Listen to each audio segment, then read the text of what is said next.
Lambermont renferme plusieurs monuments religieux et historiques. C'est donc à votre rythme, en suivant un parcours fléché, que vous découvrirez des sites intéressants, à commencer par le lavoir. Firmin Guillot se souvient y être allé avec sa sœur il y a 55 ans d'ici. Rendez-vous était fixé chaque lundi. Quant au travail, il était pour le moins fastidieux, nous a confié l'habitante. Il fallait frotter. C'était beaucoup d'énergie qu'il fallait. Et le linge était quand même du gros linge. Des grosses culottes en velours des hommes.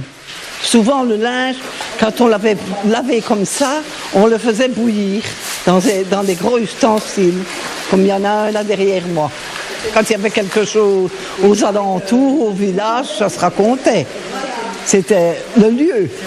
Le promeneur est ensuite invité à découvrir le bélier hydraulique. Cet élément typique décore aujourd'hui la place du Paquis, mais à l'époque, il était très utile au sein du village.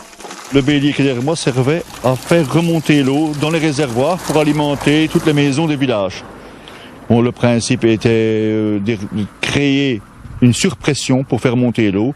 Et on créait la surpression, c'était le mouvement de l'eau qui faisait fermer une soupape, ça faisait une vibration avec conduite, ce qu'on appelle le coup de bélier, comme dans les maisons que nous avons. Et c'était ça qui donnait une surpression pour faire monter l'eau. Maintenant, c'était remplacé donc par des pompes électriques, que c'est beaucoup plus puissant, plus silencieux. Puis on continue la balade et à peine 50 mètres plus loin se trouve l'abreuvoir pour les bêtes et le fameux Ramoni. Explication. Le Ramoni est une statue qui représente les habitants de Lambermont. Les habitants de Lambermont, ils sont surnommés les Ramoni. Et les Ramoni, le mot vient que enseignement, des gens qui travaillaient ici à Lambermont, sur la place qui est derrière moi, c'était un étang et construisaient des ramons. Des ramons, c'était un petit peu l'ancêtre de la broserie qu'on connaît aujourd'hui. Et ils faisaient ça avec des noisetiers, etc. Ensuite, on poursuit son chemin jusqu'au calvaire du bas de la Charrière, qui fête son centenaire cette année.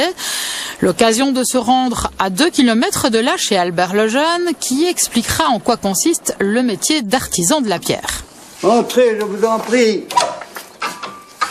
Au départ, je vais parler des carrières, parce que si on veut parler des outils de carrière, il faut tout d'abord qu'on sache à quoi ils servent. Et en parlant des carrières, c'est tout simplement la Gaume qui a ses carrières de Jurassique, donc du grès sinémurien. Et moi, j'ai toujours en activité une petite carrière où j'extrais la pierre, où je la découpe et je la taille.